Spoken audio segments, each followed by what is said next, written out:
नमस्कार दोस्तों, जय हिंद जय भारत। मैं हूं CL Saini, CDRK Saini education classes में आप सभी दोस्तों का हार्दिक स्वागत है, अभिनंदन है। दोस्तों, आप द्वारा हमारे चैनल के इस हेल्पलाइन नंबर पर आपके लेसन प्लान के जो भी टॉपिक हमें सेंड किए जाते हैं, अंडर 15 दिन में उन्हें हम हमारे इस चैनल पर अपलोड करने का प्रयास करते हैं। दोस्तों, आज की हमारी इस क्लास में हिंदी गद्य पाठ योजना क्रमांक 54 के अंतर्गत हम लेखिका कृष्णा सोबती कक्षा 6 का एक टॉपिक है बचपन। इस टॉपिक को लेते हुए आपको हिंदी गद्य पाठ योजना का निर्माण करना बताएंगे। तो दोस्तों, आप सब बने रहें हमारे साथ, हमारे इस एजुकेशन चैनल के साथ। दोस्तों, यहाँ पर जब हम हिंदी गद्य पाठ योजना का निर्माण करते हैं तो सबसे पहले हम शामपट पूर्ति का निर्माण करते हैं। देखिए, यहाँ पर हम शामपट पूर्ति के अंतर्गत विद्यालय का नाम, कक्षा, दिनांक, विषय, विधा, कालांश, कालांश का समय और बीच सेंटर में हमारे मुख्य प्रकरण का नाम लिखते हैं। मुख्य प्रकरण को अंडरलाइन करते हैं और इन्वर्टेड कॉमाज में बंद करते हैं। इस तरह आपको ये शामपट पूर्ति करनी है। शामपट पूर्ति के बाद आपको उद्देश्य, विशिष्टीकरण और अपेक्षित व्यवहारगत परिवर्तन का फॉर्मेट बनाना है। दोस्तों, यहाँ पर 6 उद्देश्य लेकर उनके विशिष्टीकरण और अपेक्षित व्यवहारगत परिवर्तन बनाए जाते हैं। दोस्तों, यहाँ पर पहला उद्देश्य ज्ञानात्मक लिया जाता है। ज्ञानात्मक उद्देश्य से रिलेटेड 1 से 2 विशिष्टीकरण और 2 से 3 अपेक्षित व्यवहारगत परिवर्तन हमारे द्वारा बनाए जाते हैं। इसी क्रम में हम अवबोधात्मक उद्देश्य लेते हुए 1 से 2 विशिष्टीकरण और 2 से 3 अपेक्षित व्यवहारगत परिवर्तन बनाते हैं। इसी तरह दोस्तों, यहाँ पर हम अभिव्यक्त्यात्मक उद्देश्य से रिलेटेड 1 से 2 विशिष्टीकरण और 2 से 3 अपेक्षित व्यवहारगत परिवर्तन अपनी दैनिक पाठ योजना डायरी में बनाते हैं। इसी तरह दोस्तों, कौशलात्मक उद्देश्य से रिलेटेड 1 से 2 विशिष्टीकरण और 2 से 3 अपेक्षित व्यवहारगत परिवर्तन हम अपनी दैनिक पाठ योजना डायरी में, फाइनल लेसन की डायरी में बनाते हैं।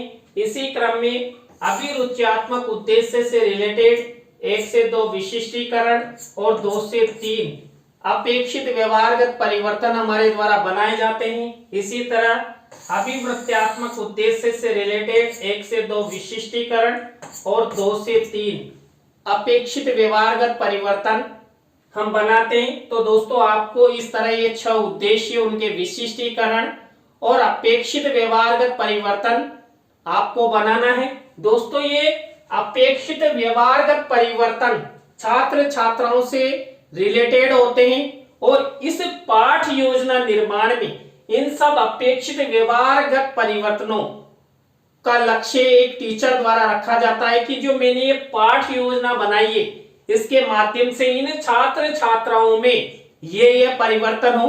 तो ये फॉर्मेट आपको इस तरह बनाना है। इसके बाद कक्षा शिक्षण सहायक सामग्री का फॉर्मेट बनाना है। दोस्तों, मैंने कई पाठ योजनाओं में आपको बता दिया है कि कक्षा शिक्षण सहायक सामग्री 2 प्रकार की होती है, सामान्य और विशिष्ट। सामान्य शिक्षण सहायक सामग्री तो हमें मार्केट में रेडीमेड मिल जाती है, लेकिन जो विशिष्ट शिक्षण सहायक सामग्री होती है, इसका निर्माण हमारे द्वारा किया जाता है, जिसके अंतर्गत हम चार्ट, चित्र, मॉडल, प्रतिकृति आदि का निर्माण करते हैं। दोस्तों, यहाँ पर इस लेसन प्लान में हम चार्ट और चित्र का प्रयोग करेंगे। इसके बाद आपको पूर्व ज्ञान का कॉलम बनाना है। पूर्व ज्ञान के कॉलम के बाद आपको शिक्षण विधि प्रविधि का कॉलम बनाना है। दोस्तों, यहाँ पर हम प्रश्नोत्तर विधि और प्रदर्शन विधि का प्रयोग करेंगे। दोस्तों, यहाँ तक के फॉर्मेट, यहाँ तक के कॉलम आपको इस तरह बनाने हैं।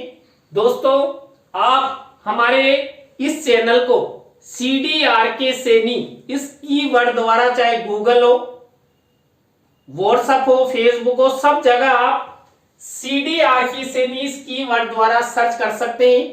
ये चैनल इसी कीवर्ड द्वारा सर्चेबल हो गया है। तो आगे बढ़ते हैं। तो हमारे लेसन प्लान का पहला शिक्षण बिंदु होता है, पहला सोपान होता है प्रस्तावना। इस प्रस्तावना शिक्षण बिंदु को हम उत्प्रेरणात्मक उपक्रम भी कहते हैं। दोस्तों यहाँ पर 3 से 5 प्रस्तावना के प्रश्न बनाए जाते हैं। अंतिम प्रश्न समस्यात्मक होता है। प्रस्तावना के प्रश्नों में तारतम्यता होती है, जिग-जैग होता है, अर्थात उत्तरों से ही प्रश्न बनाए जाते हैं। दोस्तों यहाँ पर ऐसे प्रश्न बनाए जाते हैं जो छात्र छात्राओं के पूर्व ज्ञान पर आधारित हो, सरल हो, संक्षिप्त हो और छात्र छात्रा उनका उत्तर आसानी के साथ दे सके, ऐसे प्रश्न यहाँ पर बनाए जाते हैं। दोस्तों बचपन, इस मुख्य प्रकरण से रिलेटेड मैंने प्रस्तावना के प्रश्न कैसे बनाए। पहला प्रश्न देखिए, सोने की चिड़िया किस देश को कहा जाता था? आंसर मिला दोस्तों भारत को। अब इसी उत्तर से हमारा नेक्स्ट प्रश्न बनना चाहिए, तो बना हुआ है भारत में शिक्षा का मंदिर किसे कहा जाता है? तो भारत में शिक्षा का मंदिर विद्यालय को वर्तमान में कहा जाता है। इसी उत्तर से हमारा नेक्स्ट प्रश्न बनना चाहिए, तो बना हुआ है विद्यालय में पढ़ने के लिए कौन कौन जाते हैं? तो दोस्तों विद्यालयों में पढ़ने के लिए बालक बालिका छात्र छात्रा जाते हैं। अब इसी उत्तर से हमारा नेक्स्ट प्रश्न बनना चाहिए, तो बना हुआ है बालकों का सबसे अधिक विकास किस अवस्था में होता है? दोस्तों बालकों का सबसे अधिक विकास ये बचपन में होता है, जिसे हम बाल्यावस्था के नाम से भी जानते हैं। अब इसी उत्तर से हमारा नेक्स्ट प्रश्न बनेगा, लेखिका कृष्णा सोबती द्वारा रचित बचपन संस्करण के बारे में आप सब क्या क्या जानते हो? तो दोस्तों अंतिम प्रश्न मैंने आपको बताया था समस्यात्मक होना चाहिए। आपको इसी प्रक्रिया का प्रस्तावना प्रश्नों के निर्माण के समय विशेष ध्यान रखना है। और सबसे बड़ी गलती आप यही करते हैं कि आप जब प्रस्तावना के प्रश्नों का निर्माण करते हैं तो आप उत्तरों से प्रश्न नहीं बनाते, अर्थात उनमें तारतम्यता नहीं रखते हैं। प्रस्तावना के प्रश्नों में हमेशा तारतम्यता होनी चाहिए, यानी कि जैसे मैंने उत्तरों से प्रश्न बनाए वैसे ही आपके प्रश्न होने चाहिए। और कई बार आंसर रिपीट आप कर देते हैं, तो रिपीट आपको नहीं करना है। तो यहाँ पर ये प्रस्तावना शिक्षण बिंदु के बाद हमारी नेक्स्ट स्टेप आती है दोस्तों उद्देश्य कथन की, जिसे हम पाठ्याभिसूचना भी कहते हैं। इस पाठ्याभिसूचना उद्देश्य कथन में जो छात्र अध्यापक छात्र अध्यापिका होते हैं, ये छात्र छात्राओं को मुख्य प्रकरण की सूचना प्रदान करते हैं। तो यहाँ पर उद्देश्य कथन किया गया है, बच्चों आज हम सब लेखिका कृष्णा सोबती द्वारा रचित बचपन संस्मरण के बारे में विस्तार पूर्वक अध्ययन करेंगे। तो इस तरह का फॉर्मेट ये उद्देश्य कथन में बनाया जाएगा। और ऐसा कहते हुए ही कक्ष में लेसन प्रेजेंटेशन के समय जो हमारा मुख्य प्रकरण होता है उसका नाम इस तरह श्यामपट्ट पर लिख दिया जाता है। प्रस्तावना उद्देश्य कथन के बाद हमारी नेक्स्ट स्टेप आती है दोस्तों पाठ प्रस्तुतिकरण की, लेसन प्रेजेंटेशन की।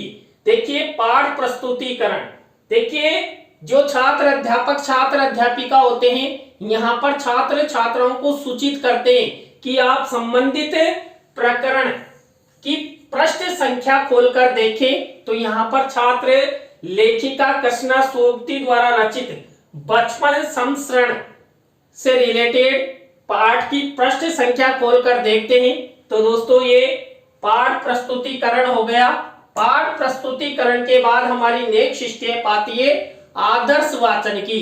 दोस्तों महत्वपूर्ण शिक्षण बिंदु सोपान स्टेप होती है आदर्श वाचन।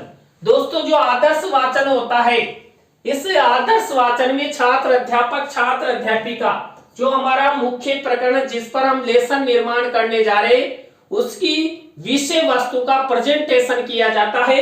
और यहाँ पर इस फॉर्मेट में आपको एक विशेष कार्य करना है। शिक्षण सहायक सामग्री वाले कॉलम में आपको इस तरह एक मिनीचर का निर्माण करना है। मैंने भी ये मिनीचर चस्पा कर रखा है और लिख रखा ऊपर बचपन संस्मरण की विषय वस्तु। अब आपको विषय वस्तु दिखाई नहीं दे रही है ना, क्योंकि ये मिनीचर है और हमने विषय वस्तु लिखी तो उसको फोल्ड किया, फोल्ड करके यहां पर चस्पा कर दिया शिक्षण सहायक सामग्री के कॉलम में। आप भी जब लेसन निर्माण करो तो बचपन इस संस्करण से रिलेटेड विषय वस्तु आपको लिखना है और इस तरह मिनीचर को चस्पा करना है। अब दोस्तों मैं आपको बता देता हूं कि इसकी विषय वस्तु क्या रहेगी। यहां पर देखिए विषय वस्तु है जो हमारा प्रकरण है बचपन और लेखिका इसकी है कृष्णा सोबती, कक्षा 6 का ये टॉपिक है, तो इसकी विषय वस्तु। अब इसी विषय वस्तु को दोस्तों हमने लिखकर इस मिनीचर में चस्पा की है, आपको भी इसी तरह करना है। तो ये विषय वस्तु आप स्क्रीनशॉट ले लीजिए, जब आप लेसन निर्माण करो तो आपके लिए सुविधा रहे। इसके बाद दोस्तों नेक्स्ट स्टेप आती है अनुकरण वाचन की। दोस्तों अनुकरण वाचन किया जाता है छात्र छात्राओं द्वारा। निर्देश कौन देता है? छात्र अध्यापक, छात्र अध्यापिका। अब किसका अनुकरण करेंगे छात्र छात्रा? जैसे अभी आदर्श वाचन के समय जो छात्र छात्राओं ने हमारे मुख्य प्रकरण की विषय वस्तु का वाचन किया था, उसी तर्ज पर छात्र छात्रा भी यहाँ पर संबंधित पाठ की विषय वस्तु का अनुकरण वाचन करेंगे। तो ये अनुकरण वाचन की स्टेप आपको इस तरह बनाना है। अनुकरण वाचन की स्टेप के बाद हमारी नेक्स्ट स्टेप आती है अशुद्धि संशोधन की। दोस्तों अनुकरण वाचन के समय छात्र छात्राओं द्वारा की गई अशुद्धियों का शुद्धिकरण यहाँ पर छात्र अध्यापक छात्र अध्यापिका श्यामपट्ट की सहायता से शुद्धिकरण करवाता है। यहाँ पर भी आपको एक विशेष कार्य करना है, वह है ब्लैक शीट का मिनीचर और सिल्वर कलर के पेन से एक तरफ अशुद्ध शब्द एक तरफ शुद्ध शब्द इस तरह लिखकर आपको ये अशुद्धि संशोधन का फॉर्मेट बनाना है। अशुद्धि संशोधन के फॉर्मेट के बाद हमारी नेक्स्ट स्टेप आती है काठिन्य निवारण की। दोस्तों ये काठिन्य निवारण की हमारी स्टेप है। इस काठिन्य निवारण की स्टेप के अंतर्गत जो छात्र अध्यापक छात्र अध्यापिका होते हैं, ये छात्र छात्राओं के शब्द भंडार में वृद्धि करने हेतु छात्रों को अधिक से अधिक ज्ञान प्रदान करने की दृष्टि से यहाँ पर व्याकरणिक शब्दों को लेते हुए उनका अर्थ बताएंगे और यहाँ पर उनके प्रयोग करने का तरीका भी ये छात्र छात्राओं को बताएंगे। तो इस स्टेप में आपको इस तरह श्यामपट्ट कार्य वाले कॉलम में वही ब्लैक शीट का निर्माण करना है और ब्लैक शीट के मिनीचर पर शब्द अर्थ विधि प्रविधि और प्रयोग इस तरह का फॉर्मेट आपको बनाना है। यहाँ पर आप 7 से 8 शब्द लेंगे और ये काठिन्य निवारण की स्टेप अपनाएंगे।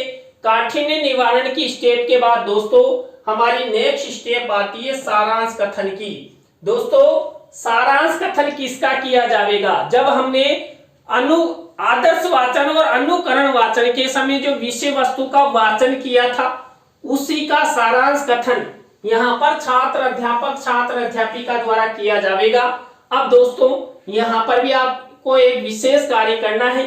शिक्षण सहायक सामग्री के कॉलम में आपको ये मिनीचर लगाना है। किसका? सारांश कथन का। देखिए हमने बचपन संस्करण का जो सारांश है ये यहाँ पर लिखकर उसको फोल्ड किया और चस्पा कर दिया। सारांश कथन 2 प्रकार से कर सकते हैं दोस्तों, एक तो चित्र के माध्यम से और ऐसे ही बच्चों को सुनाकर। दोस्तों ये मिनीचर मैंने दोनों ही तरीके से लगा दिया है। यहाँ पर बच्चों को 4 चित्र मॉडल भी हम दिखा सकते हैं। देखिए ये बचपन पाठ का सार लिखा गया है, सारांश आपको लिखना है। अब सारांश कथन के बाद हमारी नेक्स्ट स्टेप आती है बोध प्रश्नों की। दोस्तों यहाँ पर अनुकरण वाचन के समय जो हमने विषय वस्तु ली थी, उस विषय वस्तु में से ही यहाँ पर ये कम से कम 4 या 5 बोध प्रश्न हम यहाँ पर निर्मित करेंगे।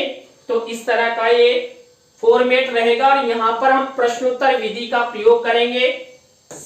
यहाँ पर बोध प्रश्नों के बाद हमारी नेक्स्ट स्टेप आती है मौन वाचन की। दोस्तों यहाँ पर मौन वाचन किया जाता है छात्र छात्राओं द्वारा। अब यहाँ पर छात्र छात्रा क्या करते हैं, जो हमारा मुख्य प्रकरण है बचपन, इसकी विषय वस्तु का मौन वाचन करेंगे, मनी 1 में पढ़ेंगे अब मौन वाचन के बाद हमारी नेक्स्ट स्टेप आती है विचार विश्लेषणात्मक प्रश्नों की। दोस्तों यहाँ पर विचार विश्लेषणात्मक प्रश्नों में छात्रों की विचारात्मक शक्ति के विकास हेतु हमने जो आदर्श वाचन के समय जो विषय वस्तु ली थी उसी विषय वस्तु के आधार पर ये विचार विश्लेषणात्मक प्रश्न बनाए जाते हैं। विचार विश्लेषणात्मक प्रश्नों के बाद हमारी नेक्स्ट स्टेप आती है दोस्तों मूल्यांकन प्रश्नों की। दोस्तों मूल्यांकन प्रश्नों के बारे में मैंने आपको कई बार बता दिया। हम यहाँ पर 3 प्रकार के मूल्यांकन प्रश्न लेते हैं। 3 प्रकार के मूल्यांकन प्रश्नों में प्रत्येक में 2-2 प्रश्न बनाते हुए कुल टोटल 6 प्रश्नों का निर्माण। इस तरह ये ब्लैक शीट का निर्माण और सिल्वर कलर के पेन से इस मिनिएचर पर लिख देंगे और यहाँ पर चस्पा कर देंगे। देखिए मैंने प्रत्येक प्रकार के प्रश्न में 2-2 प्रश्न लेते हुए यहाँ पर छात्र छात्राओं के मूल्यांकन हेतु मूल्यांकन प्रश्न बनाए। जब आप इस टॉपिक पर फाइनल लेसन दें तो उस समय आपको ये मूल्यांकन प्रश्न आपके लपेट श्यामफलक पर भी लिखना है। दोस्तों यहाँ पर मूल्यांकन प्रश्नों के बाद हमारी नेक्स्ट स्टेप आती है गृह कार्य। दोस्तों यहाँ पर गृह कार्य अंतिम स्टेप होती है। छात्र छात्राओं के लेखन कौशल के विकास हेतु हम क्या करते हैं 1 या 2 निबंधात्मक प्रश्न होमवर्क के रूप में वही ब्लैक शीट का मिनिएचर और सिल्वर कलर के पेन से लिख देते हैं। तो दोस्तों आज की लाइव क्लास के अंतर्गत हमने यहाँ पर हिंदी गद्य पाठ योजना के अंतर्गत लेखिका कृष्णा सोबती कक्षा 6 का टॉपिक और बचपन इस पर आपको लेसन निर्माण करना बताया। दोस्तों आज की हमारी ये क्लास आपको कैसी लगी कमेंट्स में हमें जरूर बताएं। अच्छी लगी हो तो लाइक करें, कमेंट्स करें और अपने अपने दोस्तों को शेयर जरूर करें। आप सब इसी तरह हमारा सपोर्ट बनाए रखें और आप भी चाहते हैं कि सैनी सर द्वारा हमारे लेसन निर्माण किए जावे तो आप हमारे इस हेल्पलाइन नंबर पर हमसे कांटेक्ट करें। हम अंडर 15 दिन में आपके जो लेसन प्लान है उनके टॉपिकों को ऑनलाइन समझाने का प्रयास करेंगे। तो दोस्तों आज की लाइव क्लास में बस इतना ही। जय हिंद, जय भारत, राम राम सा। थैंक यू आप सब हमारी क्लास से जुड़े। बाय।